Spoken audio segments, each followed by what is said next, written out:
Hello, everyone. Welcome to 10 Minutes Astrology Podcast. This is Astrology Podcast for beginner and help beginner to learn astrology step by step. I'm Rod Chang. I am Alejo Lopez. Welcome, everyone. Hello.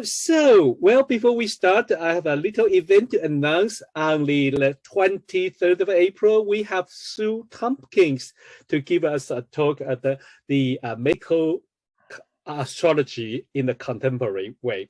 So if you like to understand the health and related to astrology, I think this is the talk you should not miss. I will put the link here. If you are interested, please contact us for enroll.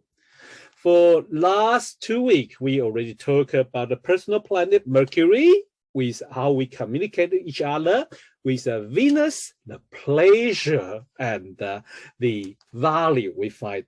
So today we're going to talk about Mars. Alejo. Yes, Mars. What Mars about in our chart? So Mars is, in Greek, we call him Ares, and he's the god of war.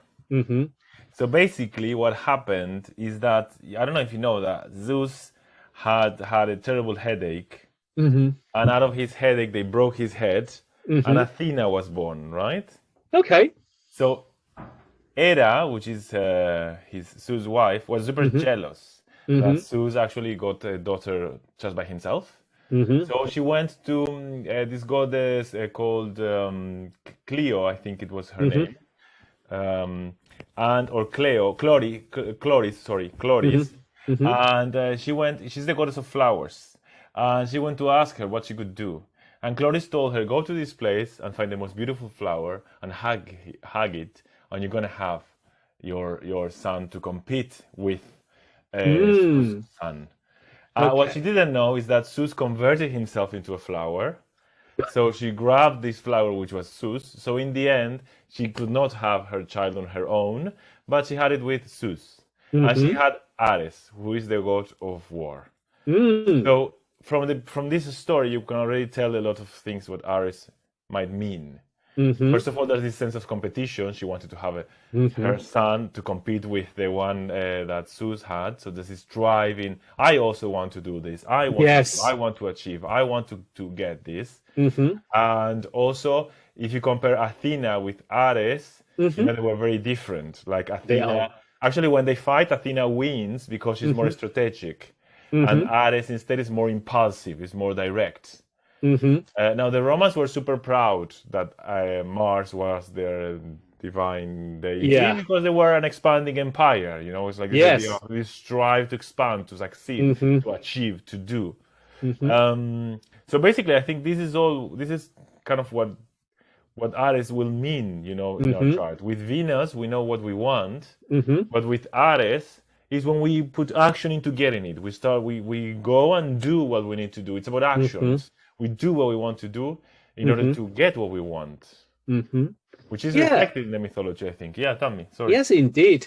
Another way I like to discuss about the Mars is usually when you talk about the Mars, then people will say, wow, it's how very, very barbarian, very wild, it's not civil. Usually they fight, violence. People don't like it. But to be honest, I usually teach my students, say, okay, you will not appreciate what Mars bring you in the chart with civilization or human mind, but go to see animal kingdom, go to see the animal channel. Then you, the National Graphic something, you will see how animal living with Mars. They fight.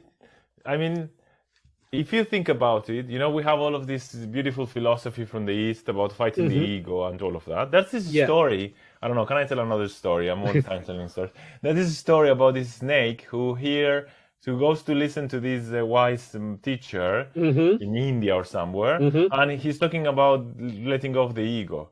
So since then on, the snake decides not to attack anyone else. She's like, okay, I'm not going to do this. I'm on the peaceful path. So I'm not going to attack anyone else. So everybody steps on her and she doesn't do anything. She's like, no, I'm not going to attack anybody. So everybody takes advantage of that. After many years, she meets this Indian wise man again, and she goes to him like very, very hurtful, or she all of bruises and stuff. And she goes to him and she tells him like, look what's happened to me. You told me to let go of my ego, and look what happened to me. And he was like, yeah, I told you to let go of your ego, but I never said that you should not defend yourself. And basically, I mean, Mars is very important. Like if you have a situation with your neighbors or at work or with your family or with friends or even in relationships, it's it's part of the sexual drive. It's part of this desire to conquer the other and the kinds of things. So it's like it's important to value Mars. Yes, it is interesting. That's why some people think about our society doesn't really appreciate Mars energy. Yeah. Yeah. So there's a lot of like a separation about anger or vitality.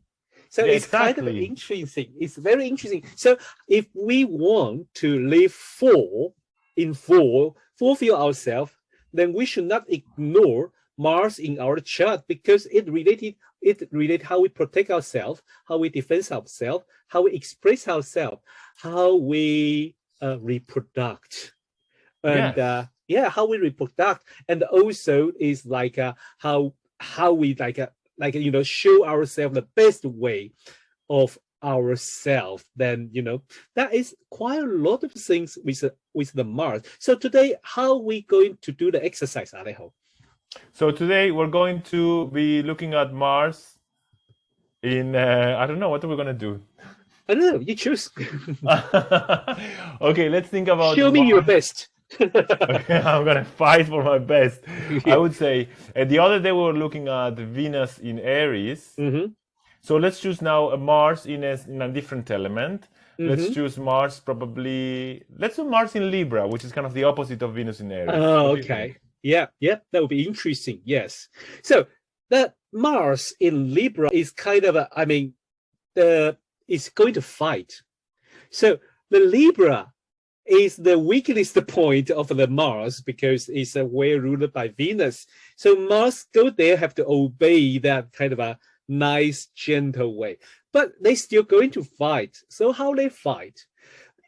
Because first we have to think about Libra is air sign. It's air sign.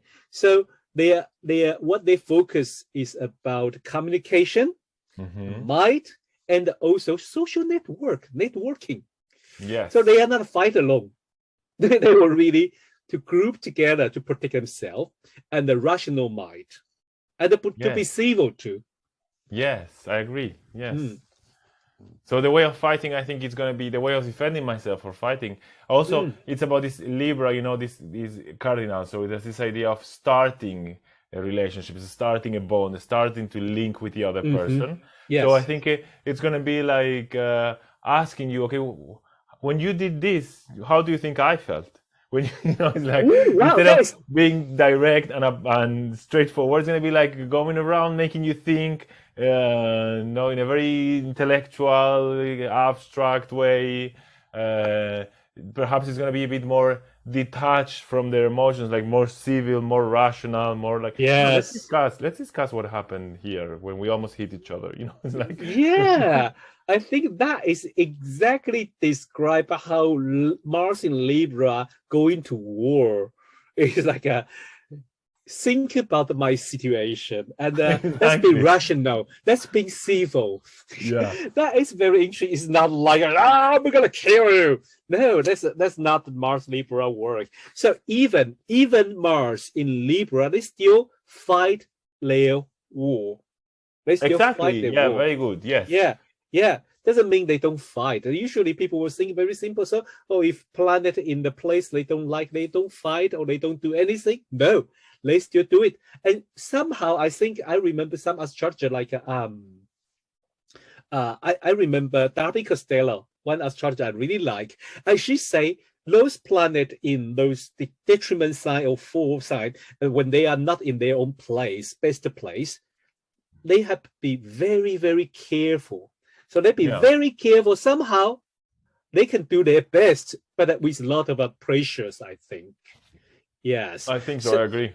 Yeah. So, but and please. I always say to my students, I always say, like Mars is always a warrior. You know, the planet is always the same thing. Like you were saying the other day, the moon is always a mother, let's say. It's always nurturing, right? Yeah, yeah. Mercury is always talking or making communications. Mars is always a warrior. He's always defending his place. He's always fighting for what he wants. Yeah. He's going to do it in different ways, depending on which sign he is. But he's always fighting for what he wants. Yeah. And we all have our Mars. Exactly. So we are all able to fight, but in different way. Exactly. And we can show our best way with knowing where is our Mars, in what sign, and how he going to fight, how he going to bring the best out of yourself. That's also Mars' role, to bring best of yourself. I like that kind of idea. Well, so thank you for listening 10 minutes astrology. I mean, today we talk about Mars and how they fight and how they bring out the best of ourselves. And in the mythology, how Mars represents in the, with competition, with the survival skill. So I hope you guys really enjoy this episode, and please like and subscribe. If you have feedback, please come to our Facebook group 10 Minutes Astrology, or you can write email to me at aoa.inquiry@gmail.com. You can also find me on Instagram at AOAUK, and you can find Alejo at Liminal Cosmos in Instagram. Yeah, so, well, I think next week we're going to change a little bit, right? Because we talk about 3 personal planets. Before we continue, I think we should change the subject to bring something different. What are we going to talk about it? We're going to talk about the houses. So basically, if you want to buy a house, you need to listen. No, I'm talking. What? Well, if you're thinking about renting or buying your house, you need to listen to the next podcast. Actually, we're going to talk about what the houses mean in astrology, which is obviously not the same that it means for every other human being. Yeah. They have a specific meaning. We're going to be talking about what they are, what they mean, so you can start thinking about planets in houses. Yes, that's more important. For the house in astrology is not where you live, but each house describes a certain area of our life. And when planet in there, they work there, they work in that area, they represent themselves in that area. So if you want to know how to read house and planet in the astrology chart, never miss next week. Well, stay in tune. Bye-bye. Bye-bye.